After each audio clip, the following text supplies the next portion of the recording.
Hola, buenas. Hoy vamos a hablar de un texto escrito por Stephen Castles. Castles fue un profesor sociólogo y fue profesor en la Universidad de Sydney, en Australia.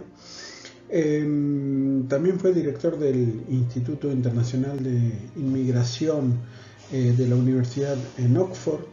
Y como sociólogo se especializó en temas como migración, ciudadanía, etnicidad y globalización, y combina muy bien estos factores. El artículo que vamos a analizar hoy es un artículo que fue escrito hace muchos años. Fue escrito en el año 1998 y a pesar del tiempo que tiene este artículo, que fue escrito hace tanto tiempo, tiene plena y absoluta vigencia. El artículo que vamos a ver se llama Globalización y Migración, algunas contradicciones urgentes. En este artículo, como veremos, el autor está señalando 9 contradicciones que hasta el día de hoy siguen vigentes. Bien, empecemos. La primera contradicción que se señala es la contradicción entre inclusión y exclusión. Nos está hablando el autor de que hay una tendencia de la globalización a abarcar todas las áreas geográficas y todas las sociedades y culturas. Por lo tanto, en este proceso de globalización se van a establecer ciertas diferencias. La diferencia principal que está hablando el artículo es que las sociedades que no se adecúan, que no se adaptan a esos mercados globales, a las necesidades de esos mercados globales, van a quedar excluidas y se le van a negar todo tipo de derechos. Entonces, aquí ya nos encontramos con un problema también que está afectando a los derechos humanos. Y luego nos está hablando de las estructuras económicas, es decir, en los países de emigración hay una disolución de las estructuras económicas y sociales de ese país, por lo tanto va a haber una mayor exclusión económica, y en los países receptores de la inmigración se va a generar cambios drásticos, por ejemplo, asentamientos de inmigrantes en las periferias de las grandes ciudades. Se va a transformar la economía, se van a transformar las ciudades, y además va a haber un problema en cuanto a identidades. Entonces, en muchos casos puede que las identidades, esto no lo dice el autor, pero en muchos casos puede pasar que las identidades nacionales se vean amenazadas por diferentes identidades que van ingresando al país. La segunda contradicción es la contradicción entre mercados y estados. Aquí existe un proceso de inclusión y exclusión que afecta a millones de pobres. Se proclama los intereses del capital global como intereses del conjunto de toda la humanidad. Entonces, individuos, instituciones, políticas estatales no se hacen responsables de esta exclusión. La desigualdad se percibe como esencial para que funcione el sistema.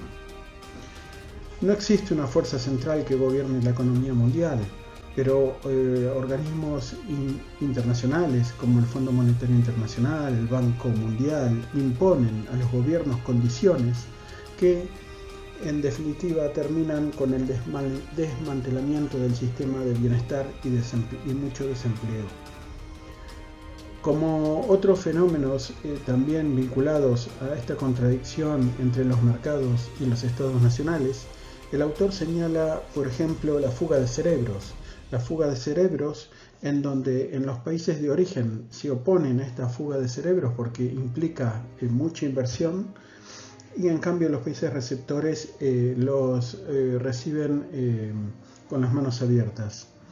Lo mismo en cierta manera pasa con los trabajadores no cualificados, donde en los países de origen no se oponen a esta inmigración, puesto que los inmigrantes van a enviar remesas y van a aliviar la presión social dentro del país en el cual viven.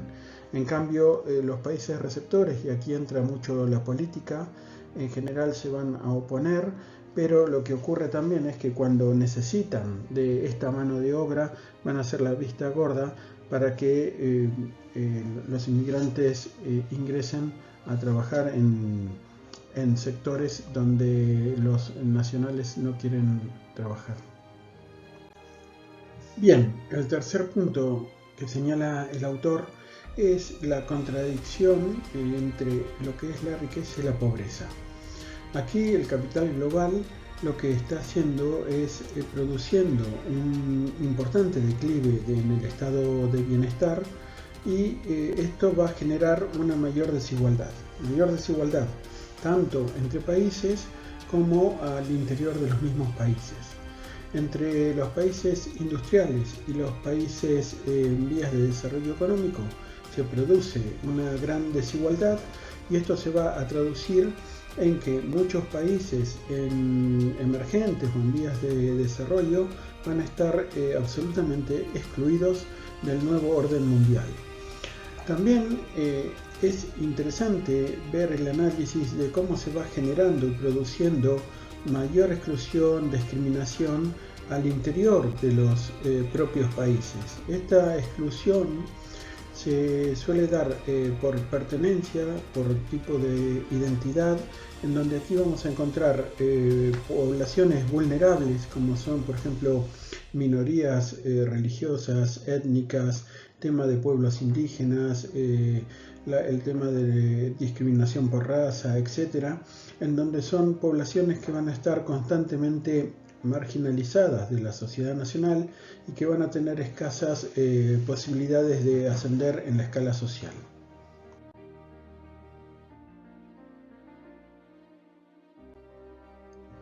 Bueno, la cuarta contradicción es la contradicción entre la red y el yo. Es decir, aquí estamos o nos situamos en la tensión que existe entre la sociedad y el individuo. Las personas buscan identidades particularistas basadas en etnias, en religiones, en culturas específicas, en donde se establece una defensa de los intereses locales frente a la globalización. Esta defensa generalmente está basada en valores como la identidad y la dignidad. También el autor aquí nos plantea dos niveles de conflictos. Por un lado, los movimientos que surgen contra la inmigración suelen ser movimientos racistas por el temor a que la inmigración pudiese alterar la identidad nacional, por ejemplo. Los inmigrantes aquí son el objetivo y estos movimientos generalmente se basan en el mito de la homogeneidad nacional, es decir, la identidad nacional como totalmente homogénea y que está siendo amenazada por la llegada de inmigrantes al país.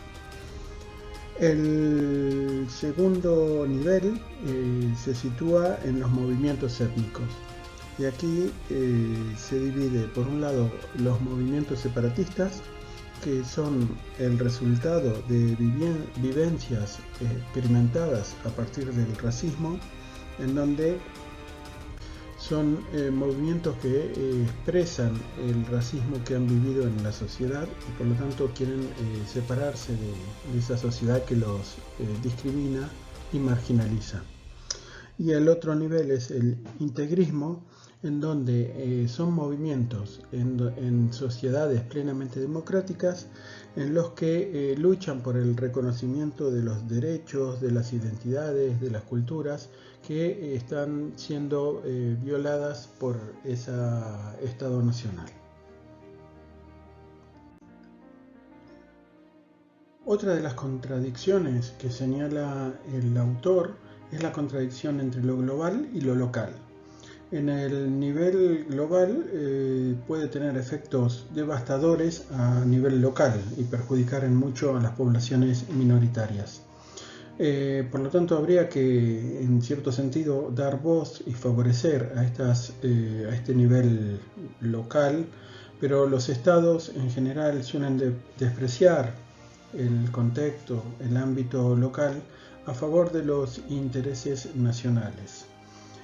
Aquí también se registra un éxodo de los trabajadores que suelen ir a otros países y generan al interior de los propios países que emiten migración, problemas de mano de obra y, por ejemplo, problemas en la agricultura. También hay que tener en cuenta que el Estado se ve en cierta medida desgastado por los procesos de globalización y además se ve en una tensión muy fuerte, por un lado por el contexto internacional en donde nos situamos con tratados de libre comercio, la Unión Europea, Mercosur, etcétera, que presionan a estos estados, pero además la presión también surge del contexto justamente local, ¿no? De las identidades locales que van emergiendo con fuerza mientras el Estado se va debilitando. El Amazonas, la mayor selva tropical del mundo, es conocida como el pulmón del planeta por los gases de efecto invernadero que absorbe y almacena. Pero la deforestación se ha disparado en Brasil. Con el gobierno de Bolsonaro, la deforestación alcanzó su punto más alto en 12 años. Sus críticos lo acusan de apoyar a la agroindustria y debilitar la protección ambiental. La BBC habló con 4 personas que viven y trabajan en el Amazonas para saber qué piensan de este problema. Una tremenda presión sobre los recursos naturales que existe hasta el día de hoy y por lo tanto habría que fijar en Esta es una zona de tala ilegal, cerca de un parque natural. Que estén por encima de los estados nacionales. Nos encontramos con un problema global y la solución debería ser también global. La deforestación, las sequías, inundaciones, cambio climático, las contaminaciones. Apesar de não ser casado, mas eu dependo disso. En este sentido se habla en muchos casos de migraciones climáticas y a la figura del refugiado se le debería también añadir en estos nuevos tiempos el refugiado medioambiental.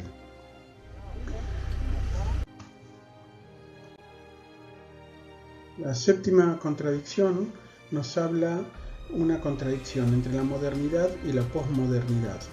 Según algunos autores, esta transición de la modernidad a la posmodernidad sería muy dolorosa y la posmodernidad estaría fragmentando tanto la política, la cultura, las identidades, ¿no?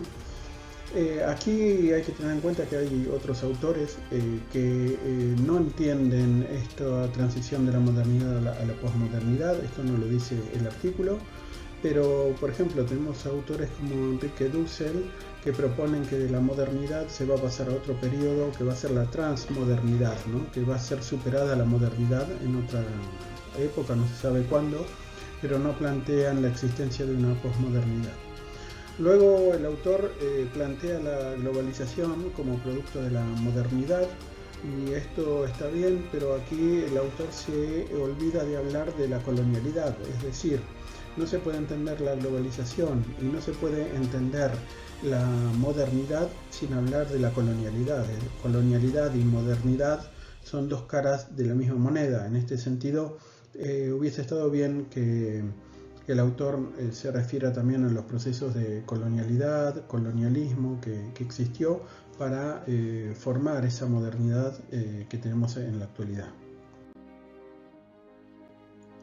La globalización es el proceso de interconexión que ha convertido al mundo en aquella aldea global de la que nos habló a finales de los años 60 el filósofo Herbert Marshall McLuhan, 1911-1980, para describir las relaciones cada vez más interconectadas de los seres humanos gracias a los medios electrónicos de comunicación. Lo que vislumbró McLuhan en su momento es hoy una realidad indiscutida. Internet ha acortado las distancias y ha eliminado fronteras de muchas formas, tanto culturales como económicas y políticas. Este complejísimo proceso se inició tras la finalización de la Guerra Fría, con la caída del muro de Berlín y la consecuente caída del bloque comunista, debido al avance tecnológico que sufrieron los medios de comunicación. Esto hizo que personas de un extremo del planeta se pudiesen conectar con otras del otro extremo, que los mercados se expandieran y que la economía, así como las leyes internacionales, se adaptaran a una realidad en la que se debían uniformar normas Bueno, finalmente la última contradicción que se plantea en el artículo es la contradicción entre globalización de arriba y globalización de abajo. Se plantean estos términos en donde se sugiere que empiezan a desarrollarse fuerzas contrarias a la globalización de arriba que están reclamando por un cambio social, económico, que no genere más exclusión y más pobreza. Entonces se termina el artículo diciendo que está surgiendo una nueva noción de ciudadanía.